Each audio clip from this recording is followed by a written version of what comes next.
लेकिन वो वहां वाले यजमान का क्या कहना, उन्होंने तो क्या सत्कार किया था। और उसी तरह नापित भी, अगर वो अप्रसन्न है तो वो इतने घरों में आपकी निंदा, बहू बेटियों की निंदा कर देगा कि शादी विवाह होना मुश्किल हो जाएगा। लेकिन यदि वो चाह ले तो इतनी प्रशंसा के पुल बांध देगा कि काम अपने आप बन जाएगा। क्योंकि प्रेम यूं ही फलता और फूलता है। पहले संबंध कानों से ही पुष्ट होते। एक बार राजा नल ने मानसरोवर के किसी राजहंस को बंदी बना लिया, और उस मानसरोवर के राजहंस ने जब यह देखा कि 2 क्षण बाद यह राजा नल मुझे मार देगा, तो उसने एक प्रस्ताव किया कि हे राजा नल, अगर तुम मुझे छोड़ दो तो मैं इस संसार की सर्वांग सुंदर स्त्री से तुम्हारा विवाह करा दूंगा। राजा नल के हाथ पांव ढीड़े पड़ गए। बड़े बड़े सम्राट क्यों न हो, लेकिन प्रस्ताव ही इतना आकर्षक था कि राजा नल उसके हाथ पांव ढीले पड़ गए। वो कहने वाला था कि इसे मृत्युदंड दे दो, लेकिन उसने कहा कि थोड़े क्षणों तक रुक जाओ, मैं एकांत में इससे वार्ता करना चाहता हूं। और ताली बजाई कि सेवक दूर हटो, मैं इस राजहंस से एकांत में चर्चा करूंगा। राजा नल ने उससे पूछा कि तुम ऐसा क्या करोगे कि मेरा विवाह किसी सर्वांग सुंदरी से करवाओगे? मैं चक्रवर्ती सम्राट हूं, मुझे तो बताओ कौन है, कहां है, कैसी है, क्या रूप है, क्या नाम है, लावण्य कैसा है, तस्वीर कैसी है, कैसी दिखती है, चितवन कैसी है, केश कैसे हैं, चाल कैसी है, पैर के अंगूठे के बगल वाली उंगली बड़ी है कि छोटी है, मुझे सब बताओ कि उसके हाथों को मिलाने पे चंद्रमा बनता है कि नहीं बनता। तरह तरह से उससे जिज्ञासा पूर्वक प्रश्न पूछने लगा। राजा नल की अधीरता देखकर वो मानसरोवर का राजहंस यह समझ गया था कि दांव ठीक लगा है, तीर निशाने पे लगा है, अब मेरे प्राण नहीं जा सकते, क्योंकि मैंने शब्दों के माध्यम से ही इसके चित्त में प्रेम का दीपक जला दिया है। जहां प्रेम आ जाता है वहां कुठार नहीं चल सकती, वहां हत्या jैसे आदेश नहीं दिए जा सकते, क्योंकि जो प्रेम करना जानता है फिर वो सबसे प्रेम करना जानता है। जीवन में आनंद कैसे घटित होता है? उस राजहंस ने कहा, राजन तुम मुझे छोड़ दो, 6 मास का अवसर दो, मैं तुम्हारा विवाह करवाऊंगा।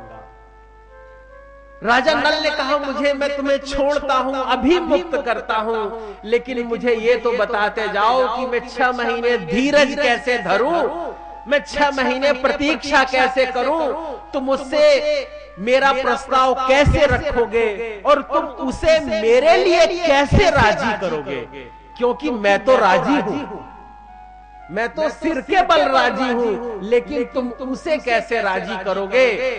उस मानसरोवर के राजहंस ने कहा कि राजन तुम मुझ पर यह कार्य छोड़ दो, मैं जाऊंगा, मैं दूरदृष्टा हूं, मैं आकाश से ही उड़ते हुए उस दिव्यता को देख लेता हूं, मैं जाकर उस दमयंती के कोटर पर, उसके किले की प्राचीर की उस खिड़की पर बैठ जाऊंगा और तुम्हारे गुणों का इतना रस भीना वर्णन करूंगा, रस सिक्त वर्णन करूंगा, तुम्हारे इस दिव्य रूप, तुम्हारे विस्तृत भाल, तुम्हारे केश, भ्रू भंगिमा और फूले हुए कपोल, तुम्हारी मूछ, तुम्हारे इस अधर, ओष्ठ, ठुड्डी, कर्ण और यहाँ तक कि तुम्हारे वक्षस्थल, तुम्हारे गंडस्थल और तुम्हारे इन हस्त कमलों की मैं इतनी प्रशंसा करूंगा कि वह राजकुमारी बिना देखे ही तुम पर मुग्ध हो जाएगी।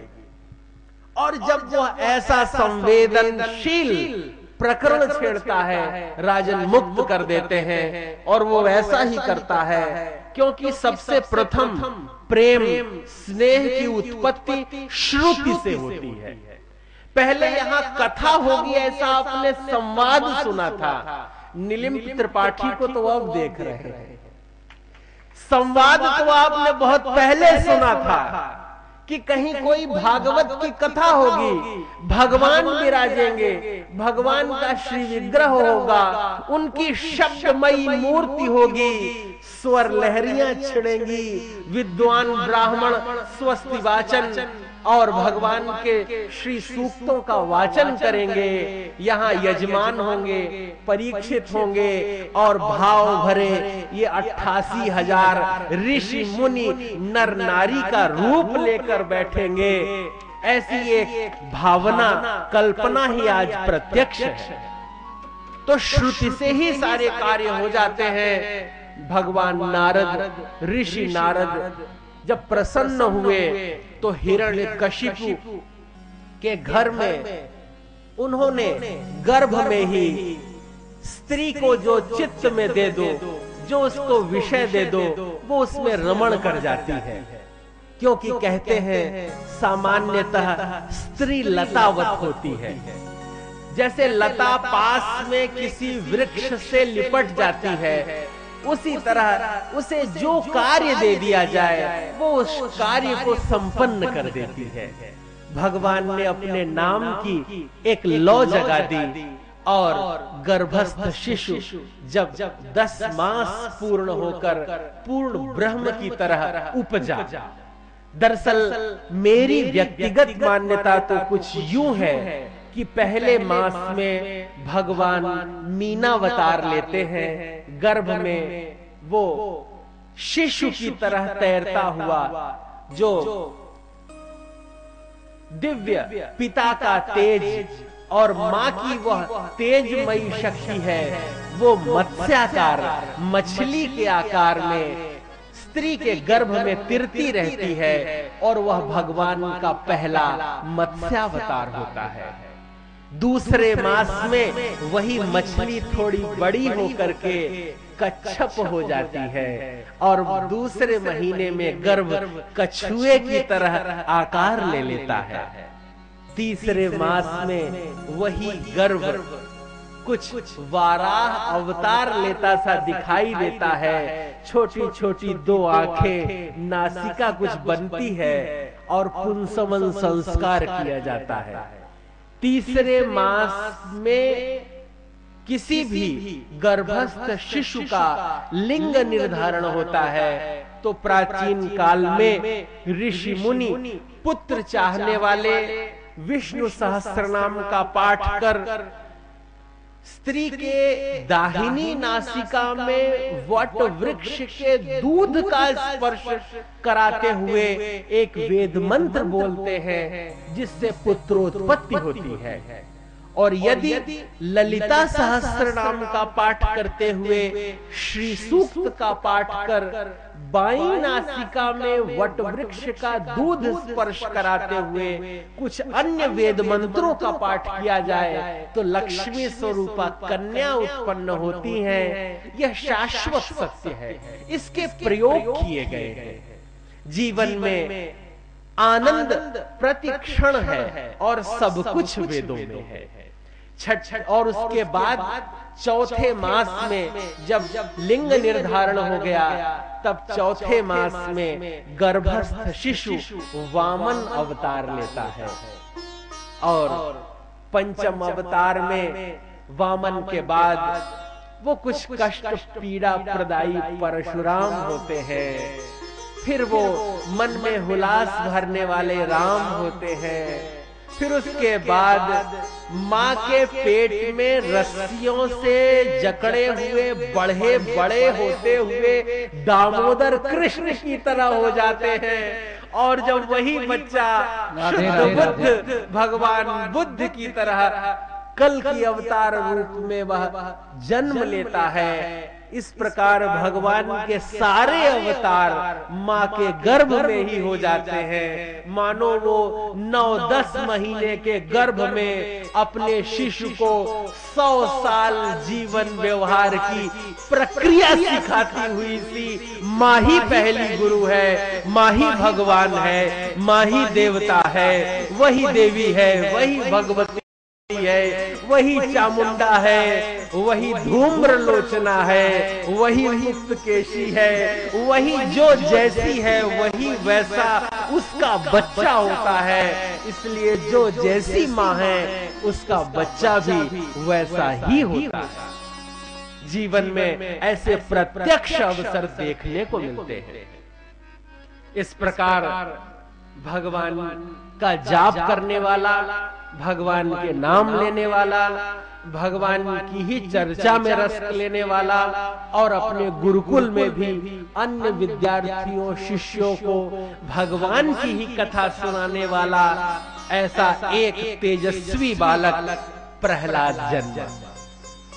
बोलो प्रहलाद भगवान की जय। देखिए, असुर कुल में भी उत्पन्न होने के बावजूद प्रहलाद पूजनीय है।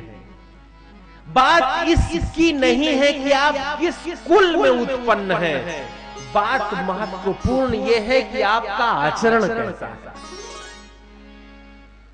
अगर आपका आचरण प्रहलाद की तरह है तो आज आपकी कथा गाई जाएगी। व्यक्ति की चर्चा गली गली घाट घाट होगी, भले ही वह असुर कुल में जन्म हो लिया हो और उसका पिता अत्यंत दुराग्रही और नगर का सबसे अथवा राज्य का सबसे अथवा इस पृथ्वी का सबसे बड़ा कुशासक हो, लेकिन यदि हमारा चरित्र प्रहलाद की तरह होगा तो हमारी कीर्ति गाई जाएगी और पुत्र के कारण ही पिता का भी नाम गाया जाता है, अन्यथा कौन उस असुर की चर्चा करता। कभी भी चर्चा होती है तो शेर की होती है, किसी जंगली और सियार की चर्चा नहीं होती। यदि एक कुल में कोई कुलवर्धक सुंदर शिष्ट संतान पैदा हो जाए तो वो पूरे कुल को तार देता है, मातृपक्ष को तार देता है, पितृपक्ष को तार देता है। ऐसी श्रेष्ठ संतानों के कारण ही इस विश्व में भारतवर्ष की सनातन परंपरा आज भी उज्जीवित है, जीवन को आनंद से भर देने वाली है। क्योंकि हरि के चरणन में जो प्रीति होगी, जो सुख होगा, वो और कहीं नहीं है।